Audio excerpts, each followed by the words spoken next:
Well, good afternoon and welcome. Thanks for joining us. I have noon, so I think we'll get started. I know everybody has a busy schedule, and welcome to our new knowledge session today. My name is Sandy Ratliff. I'm with Virginia Community Capital. If you're not familiar with us, we are a community development financial institution that focuses on lending, investing, and community innovation.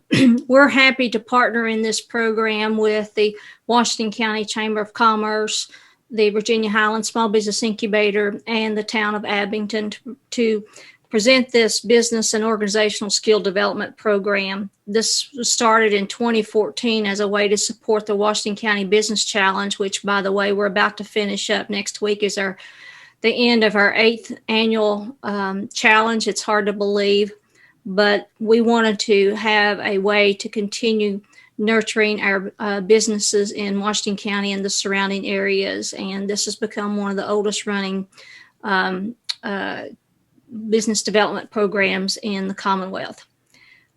Just a little housekeeping. Today's session will be recorded for training and educational purposes, and it will be available on the Virginia Highland Small Business Incubator's Facebook page, Virginia Community Capital's Facebook page, and the New Knowledge YouTube channel that you can find over 100 sessions there. You'll probably notice that we have everyone muted, and we do that in order to keep the webinar flowing. However, we do want to hear your questions for our speaker today. So if you have questions, please post those in the Q&A and in the chat feature, and we will address those at the end of the sessions.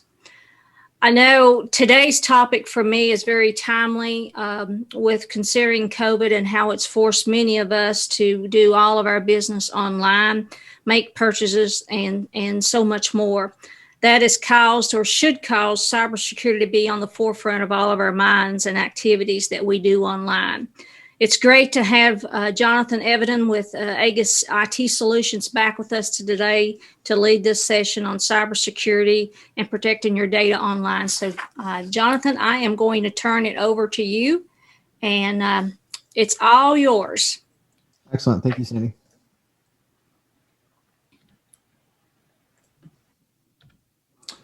All right. I am Jonathan Evenden with Aegis IT, and our topic for today is cybersecurity and protecting your data. I'm going to discuss basically what are some common issues with cybersecurity, what are some common problems, and what type of data are people trying to get, because knowing what they're after will help you know how better to secure your data. I will also be targeting smaller businesses. The same principles will apply with a larger business. Typically, it's just a matter of spending more money, buying more appliances, hiring more people, and reviewing more logs. Normally, when we do these in person, I would go around the room and say hi to everybody and find out where you're from so I could better tailor the conversation. But since it's all remote, we'll just have to make educated guesses about who's here. So real quick about us. My background, I started fixing computers in the mid-90s, courtesy of my dad. And this is a passion and a hobby. I really enjoy it, and I get paid to do it. So it's a win-win. Started in enterprise IT. But in 2005, started doing help desk at a bank and slowly worked my way up, got into IT consulting through a friend, and then started my own company in 2012. And I absolutely love it. It was a passion and a desire to work for myself for a long period of time, and had the opportunity to do it, and it has been phenomenal, and I absolutely love it. So Aegis IT, we provide quality IT consulting and business solutions found on personal character and integrity. We provide hardware and software support. So we sell hardware, we sell software, we support hardware, we support software. We're not tied to any one vendor, although of course we have our vendors that we like. We provide managed IT services. So that includes managed antivirus, content filtering, managing patches, and working remotely. We do a considerable amount with disaster recovery and preventing disasters from occurring. And pertinent to today, we also provide cybersecurity assessments, and I believe that there have been some opportunities that Sandy and some other people are working on making available. So real quick, let's talk about the what we're going to talk about today. So cybersecurity, I'm going to talk about a couple of key attack vectors, meaning how are people actively trying to get into your systems. This includes email, This includes your web browser. This includes remote access, and this includes physical means. So all four of those are directly attacked basically every day, maybe less so the physical. And then the one I didn't add, but I've seen an uptick, especially myself, is through text messaging. But that's going to be the same principles as some of the email. So I did not include that as a separate category. And then what are they after? What data are they looking to get from you? Sometimes it will be data that you're willing to pay to get back. That's what ransomware is looking to do. Sometimes it's going to be faster internet to attack other people. That's called a dynamic denial of service, or DDoS. And then sometimes they just want marketable data that they can sell, whether this is a credit card, whether this is something that they can use for identity theft, or even now medical identity theft. That's a big one that's coming into play. So let's talk about cybersecurity attacks specific to email. So spam email has basically existed for as long as email itself. You've got the first email being sent in 1971, which seems like an eternity ago at this point, but that's how long email has been around for. And the first spam email was sent only 7 years later. It was by a computer salesman. At the time, there were about 1,400 people in the world that had email addresses, and he sent it to 400 of them. In fact, it crashed the email server when he sent it.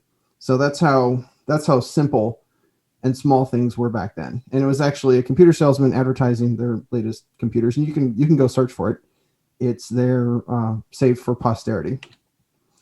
Spam emails started mostly as an annoyance, but later they have progressed to scams, and that's where things start to get deadly. Spam email in itself, it's typically hawking fake jewelry and fake health insurance and fake pharmaceuticals, and those are not great if you buy one of those, but the scams are where things start to get actually pretty dangerous. You've got your classic Nigerian 419 emails. That's actually called that because of the code in Nigeria that relates to fraud. These were more popular, and people would fall for them more often in the early 2000s, late 90s, early 2000s. And those were the ones where you get the email saying, my husband has died, or my uncle has died, or the general of the country died and left me $10 million or $40 million or $20 million. And I need you to help me get the money out of the country because I can't get the money out. And, oh, by the way, the only way to get the money out is you need to pay me a fee of several $1,000s to move the money. And of course, there's no fee, there's no money, and you paying the money is tantamount to it disappearing. So that's a very classic scam. In fact, it became so popular that there were sites dedicated to scamming the 419 scammers, which is entertaining reads in and of itself. After that, you have phishing. And yes, that's phishing with a PH. Phishing emails are when someone sends you an email pretending to be Chase, or pretending to be Gmail, or pretending to be Microsoft or Comcast, or whatever bank you're using, or your credit card, basically pretending to be someone else. And they want you to click on this link, and they want you to put your password in. And typically the emails are something urgent, meaning you've got this invoice that you need to pay, or your email is going to be blocked if you don't click on this link and put your password in. There's usually some sort of urgency to try and get you to click on that link. And it's called phishing because it's more targeted. In fact, they even have the term spear phishing. If you're going after a single target or a handful of people and you want to get access to one of their systems, you would essentially spear phish by sending that one person a targeted email. And so those can be extremely dangerous, because if you get someone compromised by clicking on one of those links, then you're able to access everything, and commonly. Nowadays, the super dangerous stuff is the emails with ransomware attachments. Those are the ones where it's a shipping manifest that they want you to open up this FedEx invoice or this other invoice, and then maybe it's a PDF or maybe it's a zip, and it is a file that has got an exploit in it. And what will happen is it will encrypt all your files and then demand money to get your files back. And that's extremely destructive, especially if you don't have good backups. So cybersecurity attacks, email as well. What are some other email attacks? You've got impersonation. So this is when you get an email from yourself sometimes, or you get an email from someone else, or you get an email from the CEO asking you to pay this invoice, or a manager asking you to pay this invoice. This is one that we see on a pretty reasonable basis. These are dangerous because they're using trust. When it comes from someone you know, you're not expecting to get scammed. In fact, these emails will frequently look pretty normal. It might not have any attachments. It's not going to get triggered by, the virus detector, but they're dangerous because you've already got an existing trust relationship with the person that you're getting the email from. And in fact, times when we see the wire fraud attempts go through, it's because someone's impersonating, say, the CEO or the head of accounting or some manager, and the person doesn't confirm. They just do it trust based on the email itself. You got overpayment scams. So if you list an item on eBay or Craigslist, there's other variations on this scam. And let's say you sell it for $1,000, and then out of the blue, you get a check for $2,000, and the person's, oh, we have this check. We need to overpay you. Can you forward the remaining amount to such and such person? Well, that's a scam because that check for the $2,000 is typically not valid. And so you've now deposited a check for $2,000, gotten $1,000, sent it to somebody, and the bank's going to come back to you, say that that check is not valid and you owe us $2,000, except now you've already sent $1,000 out. So when I said that there's text message scams, this is also where those scams are falling in. I get multiple text messages a week saying that someone is looking for a cleaner and they want to pay, some actually crazy high rate. And what's going to happen is if I were to reply to it, then they would say, okay, here's your first couple of weeks and send us this difference. Like they basically would be overpaying me. The scam is they're going to overpay you and ask you to refund the difference. And so you are now out the money that you send them because none of it's legitimate.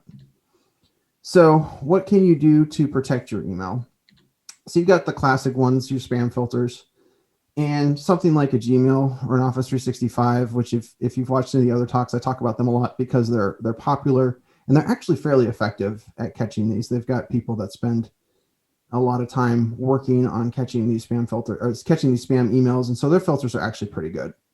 So a good spam filter is almost taken for granted. But if you're using another email host, like maybe the person that hosts your website, if you're using a GoDaddy or a Bluehost or somebody else, then their spam filter is not going to be nearly as good, and more of these will get through. You've also got an extra layer of spam filtering and antivirus scanning if you have software running on your computer. A number of the modern antivirus programs will have a separate spam filter that will run, especially if it ties into Outlook. So this would get you 2 layers of spam filtering and 2 layers of antivirus scanning. First when it comes into the email server, and then next when it comes into your computer. Then also you can help protect yourself and anyone else that's sending email. That you're sending email to by using DMARC and DKIM. These are 2 security mechanisms that work together. You can't implement one without the other. And what that does is it prevents people from impersonating you. So no one can send emails as you, and that helps with the trust issue because you know that if someone's sending an email as your domain and you've got DMARC and DKIM implemented, it's going to be from you. Anything else will get blocked.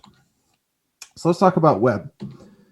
Web browsers are just fantastic when it comes to compromising computers because they're there to display content.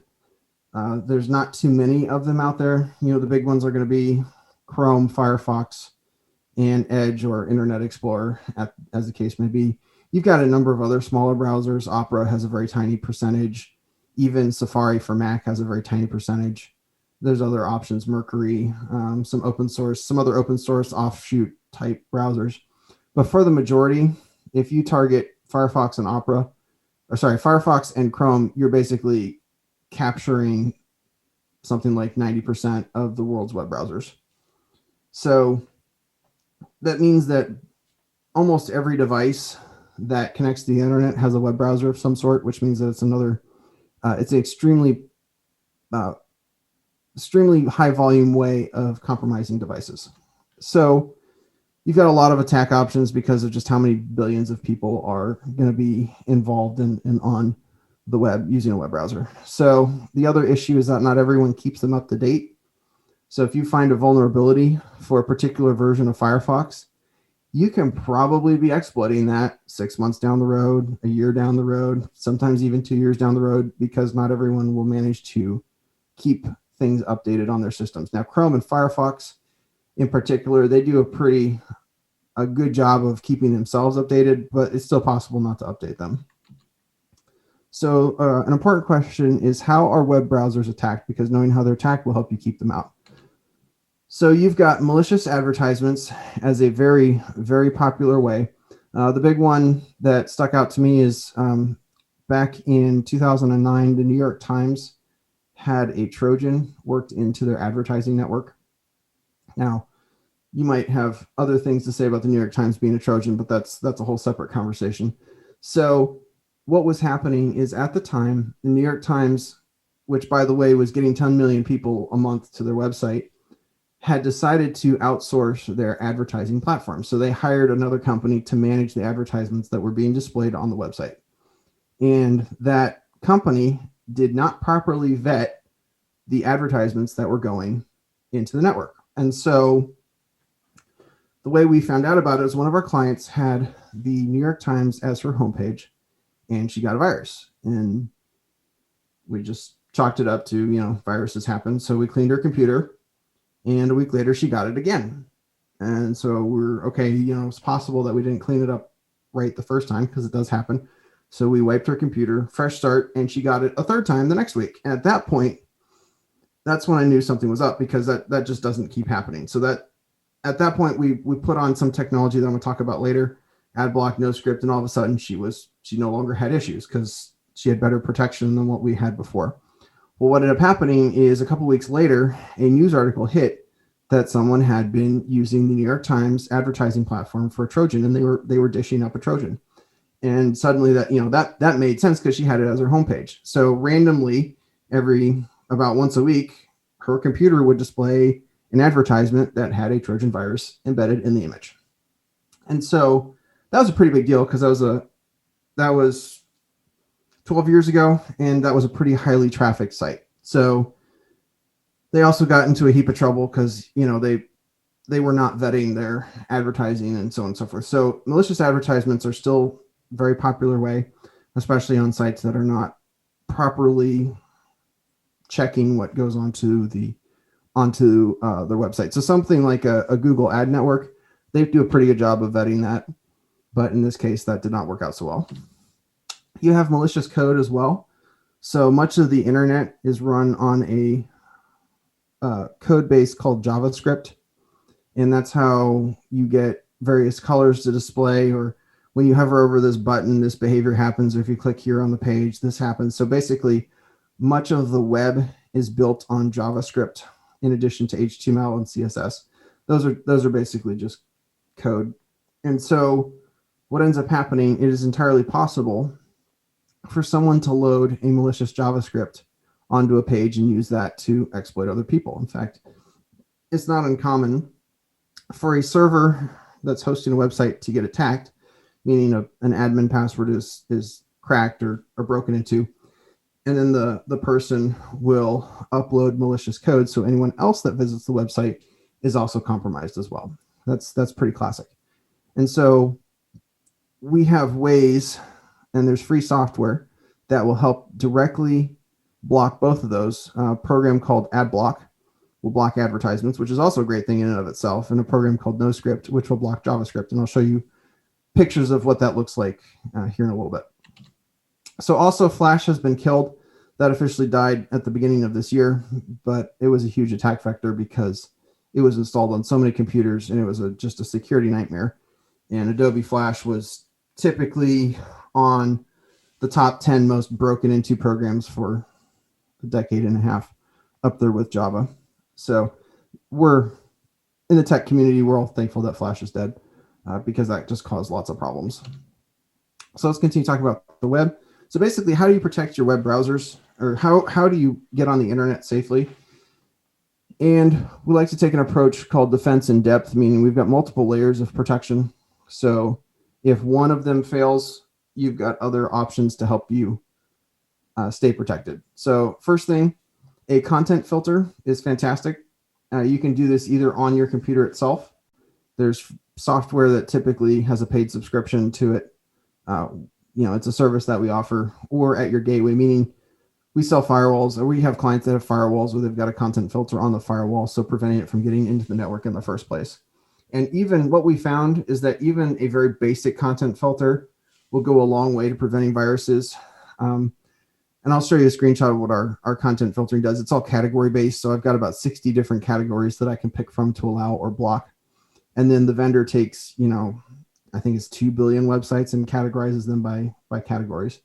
And so if you're not allowed to view porn or cracking sites or, take your pick, social networking, we get asked to block social networking, Facebook and Twitter on work computers.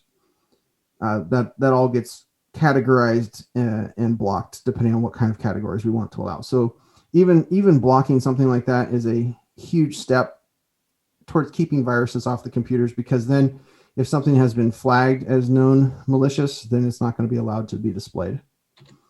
We also use Ad-Block and NoScript. It's easiest in Firefox. In fact, those were the browser that they were originally written for. It's part of the reason I've stayed on Firefox for as long as I have. It's possible to get them working in Chrome. It's possible to get them working in Edge. They don't work nearly as well. Basically, Google was built on the ability to display advertisements. So when you have software that blocks advertisements, it's sort of not working in their best interest. So this is great because it blocks things from appearing in the first place. So in that case, with the New York Times, those advertisements would have never made it to the desktop in the first place. And I run these on all my machines, just period. We don't typically train end users on these as much. NoScript is actually extremely destructive when it comes to a website, and you have to learn how to use it. It's not something that you can just install and have it work right away, because in fact, it breaks everything by default. And then you essentially have to allow what you want to run, which means taking time to research and understand what those sites are that you want to run. And I've got screenshots of that here in a little bit. And Sandboxy is fantastic software. What it does is it isolates your web browser from the system in such a way that any changes that are made can be immediately rolled back. So it basically puts the web browser, or really any other program that you want, into a private container. So you could essentially click on a malicious website, run a virus, and your system will not be compromised, because all of those changes happen inside this little private container, and it blocks it from occurring. And it's great. It's paid software. And then the most common response is antivirus plugin into the web browser, but this is also the least effective option compared to the others here. So if you have AVG, which is free, it's going to want to put a web plugin to check the websites that you're going to. And that's pretty common. McAfee, Symantec, they all have their web browser plugin, and it works sort of. It's not great. I find that it mostly slows down the internet more than anything else. All right, so let me show you a screenshot of what a website looks like with NoScript and Ad-Block. In fact, if you want to, you can pull up cnn.com right now, and you'll see all sorts of stuff on the page. If I turn on NoScript and Ad-Block in its default configuration, meaning nothing is allowed, this is what CNN looks like. Yes, that's CNN. There's nothing there. That's how much CNN depends on JavaScript to render content. So the only thing you see is all the text at the bottom. That means all their articles are controlled by JavaScript, all their images are controlled by JavaScript, all the videos that they embed, it's all controlled by JavaScript. So if I were to put this on someone who's not very computer savvy or not very comfortable at learning, they're going to look at this and go, you broke my internet. And I will go, yes, and I did that on purpose. So for someone who is more adventurous or more willing to learn, this is extremely effective as long as they are willing to take the time to learn how to use this. So yeah, I've got it highlighted up here. You can see the little red circle with the blue S with the line through it. That means that NoScript's enabled. Then I've got the ad block right next to it. And so everything is literally disabled on this page. So the next screen is, I want to show you just how many sites CNN is loading. So if I enable just CNN.com, you can see I can start to see content. And so now you're starting to get articles and links and most of the content, but it's still missing a ton of content versus if you were just loaded on any other browser. But they are actually pulling JavaScript from 31 different domains to be able to render the page. And so many of these are tracking sites or advertisement sites like adnxs.com advertisement, ads-twitter advertisement, ad safe protected advertisement, adserver.org advertisement, Amazon ad system advertisement, Casale Media advertisement, Cookie Law advertisement, Criteo advertisement, DoubleClick advertisement, Google Tag Services. Yeah, it's all advertisement. They're tracking everything that you do on the page, and with NoScript, this is all blocked. You're able to prevent them from basically keeping track of you. Now, in this case, I've got a couple of sites like CloudFront, JS Deliver, and Segment because there's other websites that I need those sites for. So I have those permanently allowed in my NoScript because it breaks other sites that I use on a regular basis, and so I've just allowed it. But this is how I know that they're loading content from a number of other things. And I pick on CNN because it's a great example because they're loading so much content from other places. If you're to do the same thing on Yahoo or MSN, you're going to end up with a page that looks maybe a little bit better. You'll get more content, but they're going to have just as many tracking things. So let me show you a sample of our web content filtering. So this is what our categories are based on. We have a number of different categories that we can allow or disallow. We can also whitelist or blacklist specific categories. We can also report if something gets flagged as a category that needs to incorrectly flagged. And for basic category, I'll typically block this legal liability. So your drugs, pornography, gambling, marijuana, hate and racism, violence, nudity, illegal. So those are pretty easy to block. Not too much is legitimate for business purposes. Although we did have to relax the filter at an OBGYN because apparently blocking sex education meant that they couldn't access the sites that they needed to. So, we have, in this case, this is a pretty stringent content filtering setting that we have. This was for somebody who was misbehaving on the internet, and their employer asked us to lock it down very heavily. So this is a very heavily locked down content filtering policy. And what will happen is if they go to a website that's blocked, they'll get a message, something like this. Try to keep it neutral instead of you've been naughty. And so this gives them the opportunity to report that a website needs to be unblocked. And it happens from time to time. It really does. But having something as simple as this goes a long way on keeping viruses and keeping malicious content off your system because it's never displayed in the first place. So let's talk about remote attacks. So remote attacks are more directed at companies that are running remote desktop servers. What this means is if you're remotely accessing your network, and maybe a common scenario for us is we've got clients that need to access QuickBooks and they need a bunch of people in at QuickBooks at the same time. So we'll have a remote desktop server that runs QuickBooks and the staff log in remotely and everything's good. But what'll happen is as soon as you open that up, you've now got a host of people that are trying to attack that server 24/7. So you look at the security logs and you'll see that there are thousands of remote desktop attempts that are occurring, and it's through random names with random passwords. And as long as you've got long passwords and good password policies in place, the chances of someone getting in are pretty low. However, the problem is when you have a security vulnerability, like what happened last year, and now you've got a known Microsoft security vulnerability with remote desktop, and then people are able to compromise it without needing a password, and that's actually pretty dangerous. So there are ways of mitigating that. You have other services and ports.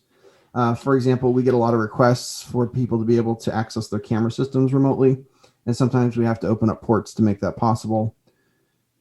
There's been more high demand for Internet of Things, or what's called IoT devices. You've got your HVAC units, fridges, lights. We've got a HVAC vendor where they're putting in more smart controlled type systems, and we have to open up ports for them to be able to remotely access their HVAC system. It's really cool, and it saves the HVAC person a bunch of time. But now you've got a device that's on the internet that anyone can log into if they happen to know or guess the password. So basically to protect, the big thing to do is set up remote monitoring, and you need to check remote logins. When it comes to remote desktop, there's also software that we can implement such that if someone tries to log in too many times, or if there's basically too many failures, then that IP address is going to get blocked. And that's pretty effective too, because if someone's trying to log in 100 times and they fail from the same IP address, well, that's not a legitimate attempt. If you get 3 or 4 failures, it could just be that they're not typing their password correctly. So you got to be able to tune that and have more control over that. All right. And then also change your passwords. Please change your passwords. Please make them hard to guess. Please don't reuse your passwords. I can't tell you how many times someone will tell us, oh, I've got this one password and I use it for everything. And I go, okay, that's not a great idea, because if someone gets that one password, well, now they're going to get access to anything else that they figure out that you have.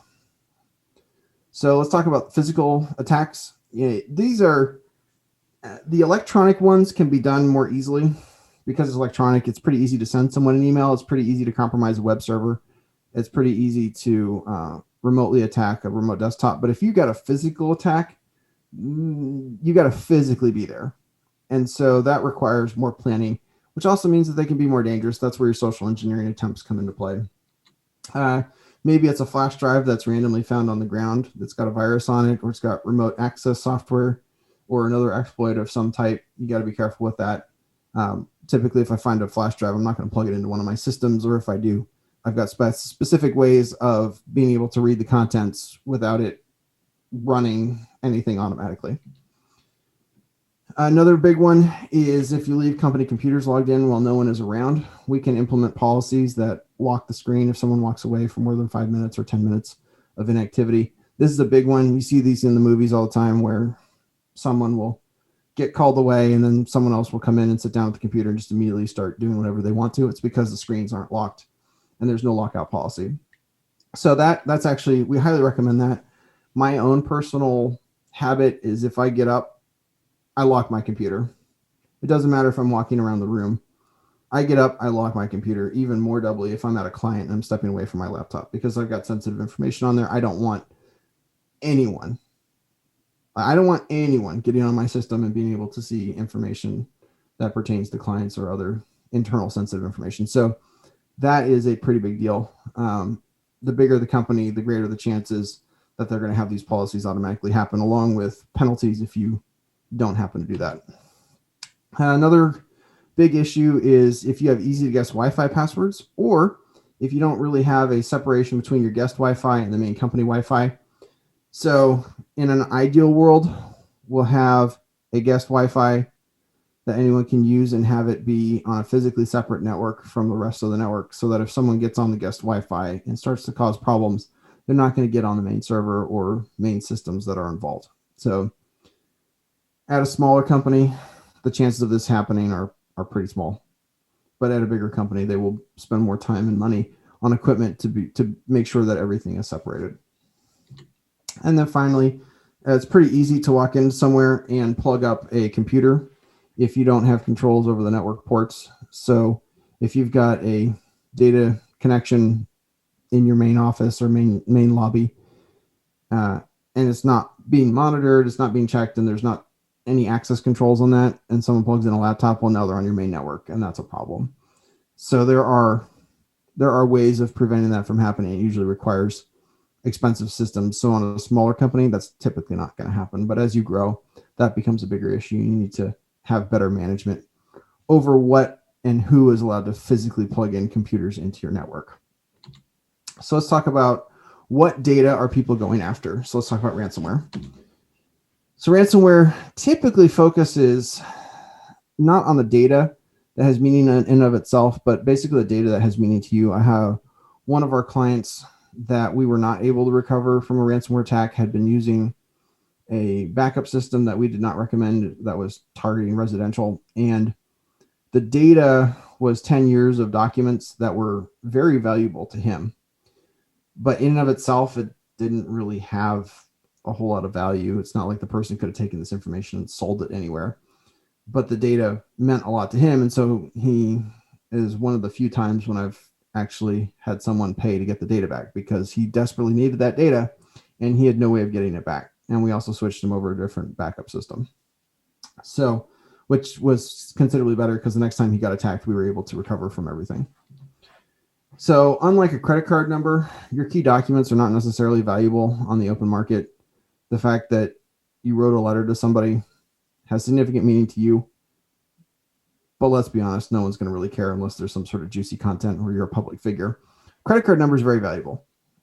Your documents, not so much. But the fact that they have value to you means that you have a higher chance of wanting to pay to get them back, or in this case, recover from backup.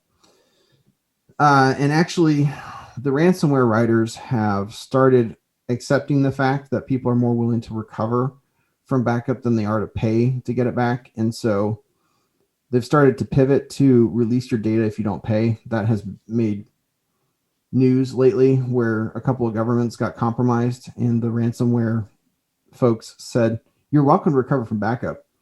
If you don't pay us, we're going to release all this sensitive information that would probably be very damaging to you as a government. And so now they're trying to up the ante to get people to pay for the ransomware and to recover from it. So that's a step in the bad direction. So it's especially important to make sure that that's not happening, because now if they compromise you, it could still end up being a serious problem. That's a dangerous change. And basically it's, once again, it's an attempt by scammers to make sure that recovery from backup does not end the conversation. So another issue that people are targeting is your resources. So it's not just your data that's valuable. Your computer processing and internet speed is also very, very valuable. If you've got a fast computer, and if you have fast internet, they have the ability to send more spam emails, for example. So it's not uncommon in the dark world for someone to say, oh, I've got 50,000 computers and I can send out, however many billions of spam email an hour. And they essentially turn around to some other scammer and rent out their botnet and rent out your computer to someone else to be able to send all those emails. And the faster your computer and the faster your internet, the more spam they can send and the more value it presents to the scammer. Additionally, faster computers plus fast internet means a better dynamic denial of service attack. So if you have a popular website and it goes from getting maybe 100 hits a day to 10,000 people visiting it all at once, that web server might not be able to handle the extra traffic. Or if you're getting 100 people visiting your site a day and all of a sudden, you make the front page of some major news media and now you've got 1 million people visiting your site, that's essentially the same thing as a denial of service attack. You've got too many people requesting access to the resource and you can't keep up with all the requests. So denial of service attack is essentially that, where if you have 50,000 computers and you want to take down a site or attack a host, you tell all those computers to request as much data as they can from that website as frequently as possible until the person gives in. And that prevents other people from getting access to the site. That's how you can take down a major service. And it's really bad for the people that are hosting it. So you could take down a computer with, all these people requesting at the same time. So you've got the largest attack in 2017. It was actually on Google. You had 180,000 servers and the attack size was 2.5 terabits per second, which if you've got 100 megabits per second on your home internet, then 100 of those is a gigabit and 100 of those is a terabit. So then you multiply that by another 2.5. So it's a massive amount of bandwidth, and it's pretty impressive how Google was able to respond to it. But they've also got high-end engineers that were able to handle that, and they spend a little bit of money on their infrastructure. So let's talk about marketable data. On the other than ransomware and your resources, valuable data is valuable data. Your credit card number is valuable information. You can make purchases with a credit card number. That's real money that's affecting your credit. You've also got email addresses and passwords. This is very, very valuable because guess what? People reuse their passwords. So if you get a working combination, you can probably use that email address and password on any number of sites, whether it's lose access to your domain or lose access to your banking information or hacking your stock portfolio. It's sad to see how frequently passwords get reused and in what context. So access to email these days also unlocks access to everything else. You can just do a password reset on any number of resources. It might be something as innocuous as your Netflix account. It could be your stock portfolio. I mean, email is sort of the accepted standard for access to various resources for anything and everything. So getting into someone's email is a massive, massive breach opportunity. And you've also got information for identity theft. Maybe it's your medical information. Maybe they can impersonate you. I mean, people buy identities and then be able to turn around and use them online for all sorts of nefarious reasons. Identity is that, this information is valuable in and of itself. So let's talk about other prevention options. So besides all the other previous things that I've mentioned, you can also consider anti-ransomware software. That's a core service that we offer. Basically, it prevents ransomware from running, and in the event that it actually gets on there, we can roll it back. Essentially, it's looking at some of the behavior of files. So if you open up a PDF, your PDF should not be trying to execute core system commands, and the software is going to catch that and stop it.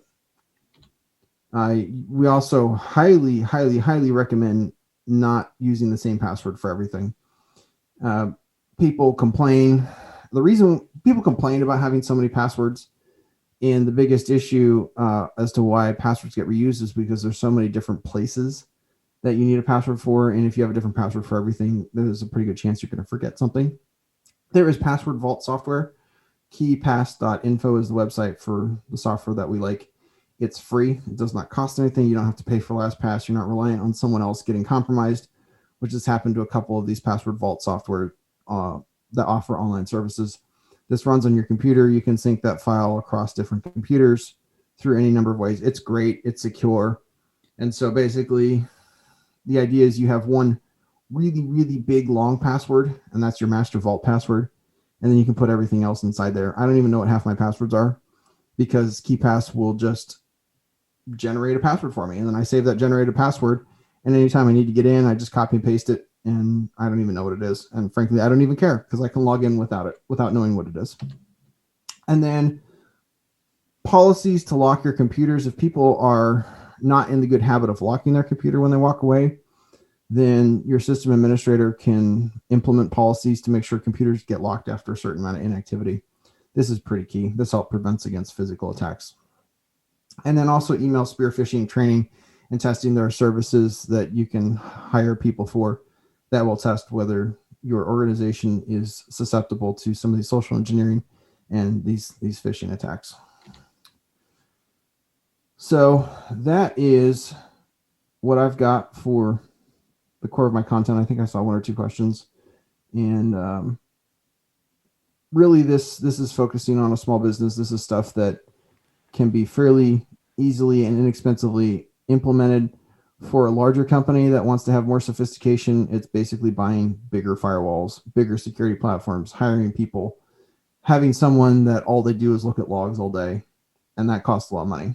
So that's something that you're not necessarily going to do at a smaller company, but you absolutely have to do as you grow. Okay, Jonathan, a couple questions. One question was, but so many sites I go to will not display with blocking. How does your system allow freedom to use pages without demand to remove ad block? So with NoScript, you can train it essentially. If you determine that you're going to need this domain, like it really comes down to spending the time to be educated on what it is that you're allowing on your computer. Like, it's a time intensive process. I did not sit down, start using it, and knowing right away what everything was. What would happen is I'd go to a website, it would be broken. I'd look at the list, and I'd actually start researching the individual domains to find out what they're doing. So over time, I can look at a page and have a pretty good idea of what I want to allow and not allow. But I've also been doing it for 15 years. So there's a lot of time that I've invested to learn how to properly do this. And that's why I say I don't always recommend it to clients, because it generates service calls. I get a lot of complaints that the internet's broken. I go, yes, that's on purpose, and here's what you have to do, and here's what you can learn. And it's not a set it and forget it. You have to actively learn what's happening. So education is about the only thing that will really keep that as an effective way to work, unfortunately. Which is sad because it's one of the best things you can do. I just want to remind folks, if you have a question, please post that in the Q&A. But I have a list too myself. Sorry about that. Somebody's want to sell me a car warranty. But in the case of New York Times, if my system got a Trojan virus and then sent that to all my customers in either an email or however, am I responsible or liable for that, for cleaning that Trojan off of those computers? That is a great question that is probably better asked for an attorney. So typically what we'll see is if someone sends a virus, when they realize it, they'll notify people. I can't think of a time when any of my clients have gone after somebody. That doesn't mean it's not possible. That doesn't mean it's not legal to do so. Because I mean, technically it's your system that's sending out the virus. If you want to get specific, your system is sending out the virus.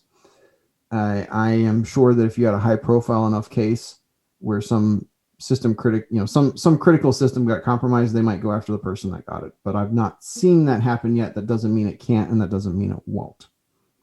Your best bet is to make sure it doesn't happen in the first place. Exactly. Does Chrome or Foxfire or any of the others have any type of security for web browsing and email already in their system? They have been taking that more seriously lately. It used to be, and when I say used to, I mean, we're talking 10 years ago, that any tab could read the contents of any other tab.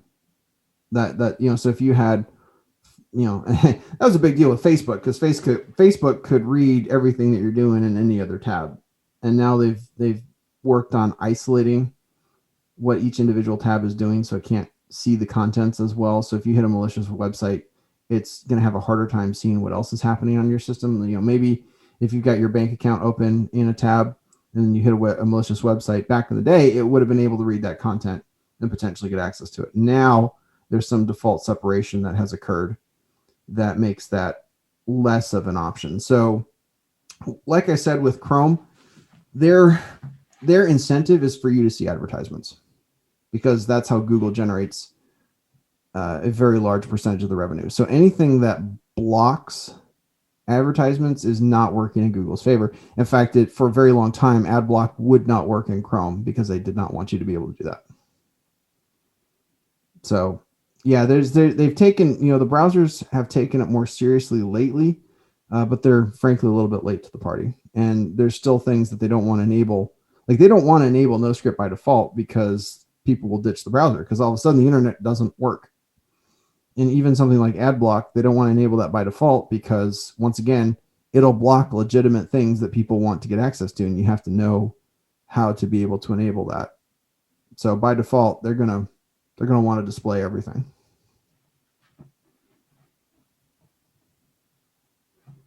Don't forget, if you have a question for Jonathan, let me know. But I'll continue with my questions. What is some best practice for backing up data? On-site and off-site at an absolute minimum, and we've got clients that have multiple on-site backups using different programs, and we try to back up every day. When you referenced off-site, are you talking about services like some kind of cloud service? Yes. Dropbox? Okay. Yep. Yeah, and that's your insurance policy essentially. If the place burns down, on-site recovery is always going to be faster because you don't have to download anything. We've got multiple clients where they're backing up multiple terabytes of data. That's going to take days to download if I have to download that again. Whereas on-site recovery, that's a much shorter recovery time. But if the place burns down, the server dies, someone takes a machete to the server, they've got the off-site as the sort of the insurance policy. And do they have this set up to do it daily? Yes, we typically set up to do daily. It can do it more frequently than that if you really wanted to. But for most of our clients, we find that one day is tolerable enough. Plus, if you're running backups in the middle of the day, that could potentially affect day-to-day work, which is also not as desirable. One last question that I have. For those on a limited budget, what are the top 5 things to do to protect myself from getting hacked? Yeah, so The single most effective thing would be NoScript and Ad-Block, but once again, that's got a pretty steep educational curve. You've got Sandboxy, which it used to, I can't remember if they've released it free or not. It's extremely effective. So even for one-time purchase, I think it was $50 last time I purchased it. That's a very good use of $50. There's free antivirus, which once again, if it's free, it works, but it's not nearly as good. And then even a basic content filtering system, if you're able to get that, that'll block things from getting to your computer before they show up on the page. I would put those as my top things that I would try and do. And those, you don't have to pay a lot for content filtering, but even it's going to be anything that's free is not going to be particularly good typically, because you spend a lot of time. Like the reason people pay for it is because you're spending time to have people categorize all these different websites and then respond to changes in the categorizations. Or if something gets compromised, to have an updated information on that. But those don't have to cost a lot of money, and I would highly recommend putting those in place as much as possible. And you briefly touched on text messaging, that is a That's growing been an way uptick. Yep. And I hate that because I can't block it. Text messages, it's a free-for-all delivery system, and you're going to get it whether you want it or not. And I get a bunch of them where they're asking, hey, we're trying to find someone to clean offices. We'd love to pay you, $600-700 a week, which sounds pretty good, especially around here. And that's higher than I think what you'd get if you're working for a legitimate cleaning company. But the scam there is first of all, they want all your information. So now they're asking for all this information, your social, and, there's identity theft potential there. But they're also, the scam is that they're going to send you a check for $1,000, even though it's supposed to be, say, 600, and they're going to ask you to forward it to someone else. So now you've basically got bank fraud involved in that as well. I know on my iPhone, I saw a video and it showed me how to block unwanted texts or put it in a different box, that if it's someone that it's not in my contacts and it's not something that I solicited, it would go there so it doesn't get blended in with my other things. And I sure do call blocking a whole lot on my phone. Yeah, and the better options of those, because I pay for caller ID with Verizon, and it's a couple bucks a month, and it's well worth it because I get so many different calls from unknown parties, and it makes it very clear who, if it's somebody that I don't know, and it makes it very easy to block calls in that particular case. Text messaging has been a lot different. Our voice over IP vendor allows us to do text messaging, but the downside is that there's not really text blocking in that particular case. That's a bit annoying. Yes, it's very annoying. Not a little bit, but very annoying. Well, I don't see any other questions. First of all, Jonathan, I want to thank you for taking the time out of your schedule to put this together and sharing your expertise this afternoon. And also thank those that have joined us today. I know I took plenty of notes, and I hope you found some value out of this session. Just a reminder, today's session, the video recording will be available on the Virginia Highlands Small Business Incubator's Facebook page and the Virginia Community Capital's Facebook page. And then we have a YouTube channel called New Knowledge that we've been putting all of these workshops since 2015 in. So it's a great place to go for some online learning on whatever topics you may have. So that's available on YouTube. And just wanted to put a plug in for our next session, which will be March the 3rd.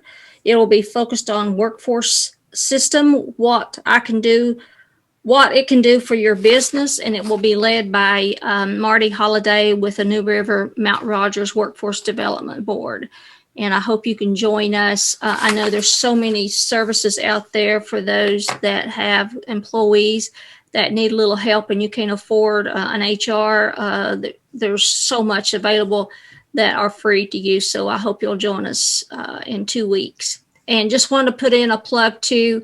I've partnered with Jonathan and the Small Business Development Center Network and UVA's College at Wise to do a series on refocus and rebuild, and it's all on IT. And tomorrow we have another session It will be at noon on Zoom, and it will be on online payment systems, point of sale, online reservation systems, and Chris Clear with Atlantic Merchant Services will be leading that session. So if you have some interest in that, if you want to just send me an email from today's session where you got your reminder, I'll be happy to send you the direct link. But thanks again, Jonathan. I always learn something, and I just hope everybody stays warm and safe. And if anyone has any questions, feel free to reach out to us. We're always happy to talk, and I'm excited for Chris tomorrow. He's a good friend. I told him Thank you so much. I told him he had to keep it to 45 minutes because otherwise he'll talk for hours. Well, when you're excited about your product, that's the way you are. And your passion shows through. So thanks, everybody. Stay warm and watch out for bad weather. But we only have 30 days left till spring, so I'm counting down. Thank you. Have a great afternoon, everybody.